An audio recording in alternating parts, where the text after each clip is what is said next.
Welcome back to Church in the Round. This is week number 4 of our 5-week Lenten series.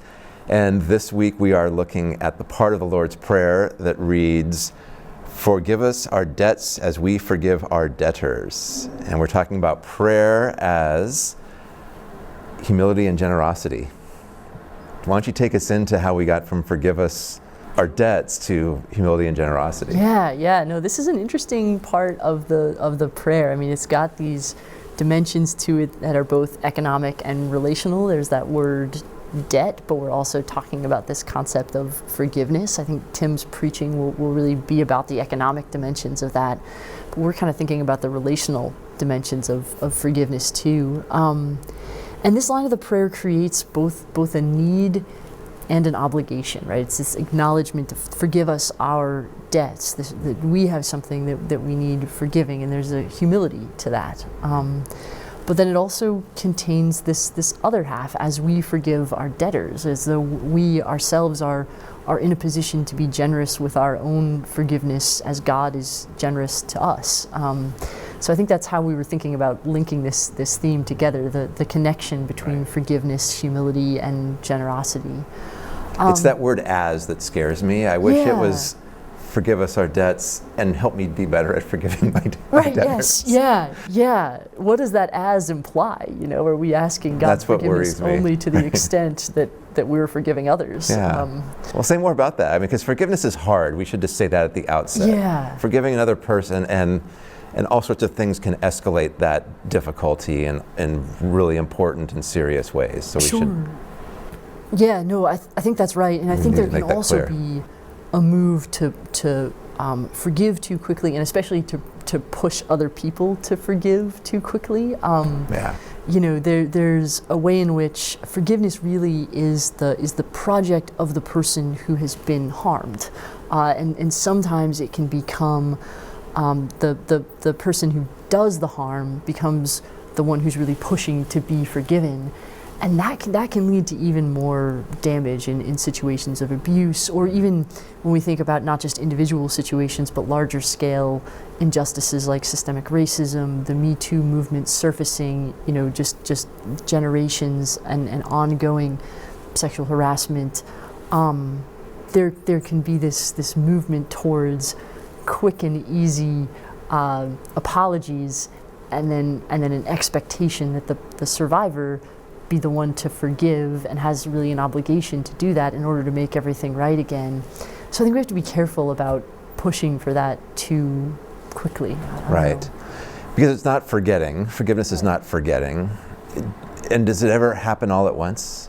Yeah. Or is forgiveness one of these processes that we, or journeys that we take, and as we learn more about harm committed against us? I'm now in the position of somebody who sinned against.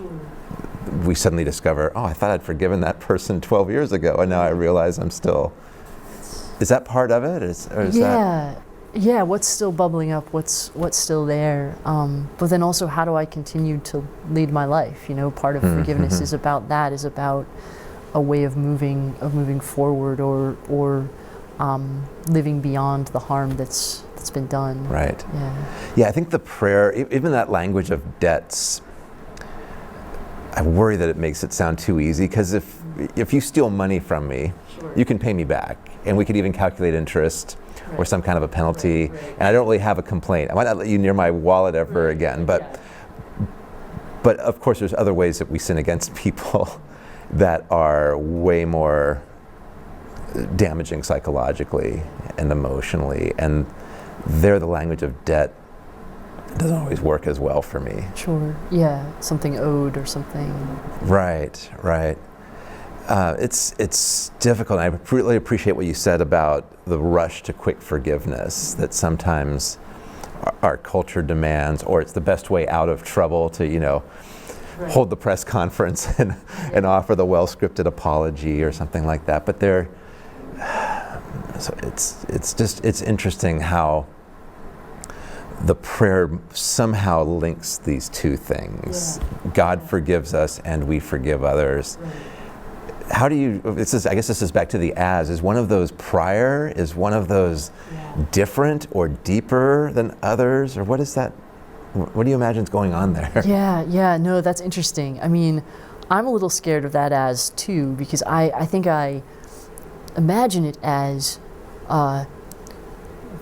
having been forgiven by God, I am free to forgive others. Or my sort of ability to forgive others is grounded in being loved and cared for and secure, I guess, in God's love, grounded in that, and then having that ability to move into the future, even having been harmed. I think there is something to that, although it takes a lot. So I'm going to take us back to the language of debts for a second, and I'm going to take us to the Internal Revenue Code, because I remember... Oh, please do it. It's that time of year. It's that time of year. It's tax time, almost. But I remember being in law school and taking a tax class and learning that cancellation of indebtedness income is treated by the tax code as income. So if you have a loan and the lender forgives you that loan, the government taxes you on that amount that's forgiven. And I remember that just seemed intuitively unfair to me, like, because it was a debt that's forgiven. That doesn't feel like income. I don't feel any richer. I don't, but unless I have a balance sheet, and notice my liabilities go down or whatever. But this idea that even the tax code recognizes that forgiveness is sort of a gift that then generates possibility, that enriches you in some way, having been forgiven a debt. And forgiving others isn't the same level of obligation as paying one's taxes, but it is this sort of this opportunity to do something with this gift that you've been given. I don't know. I like the idea about creating new futures. I mean, I do think that forgiveness is partly that. It's about how are we going to figure out, or how am I going to figure out how to move into a new future with this person against whom I've sinned, or maybe has sinned against me. And that future might be, we're going to keep our distance for somebody's well-being, and especially you mentioned the systemic sins, racism and all the other isms that plague our culture, that those are partly about accounting for a past and accounting for patterns that are damaging. But I think they're also about moving into what are the new possibilities we want to open up. Is that fair to say what that looks like? Yeah, I think there's a dimension, as with debt, there's a dimension of past and futurity, and then this opportunity in the present to do something with it. Yeah. I wonder too if just simply the sheer act of prayer in some way assists our ability to enter into humility. Well, yeah. Right, and that's why even a prayer for confession, which we do at the beginning, the beginning of almost every worship service in our tradition, is so important, I think, because the frame of mind it puts you in approaching God, and then in dealing with the question of who am I to my neighbor now, right? Well, this is week 4. We're really excited about the conversation this week and hope that you and your circle have really generative discussions as well.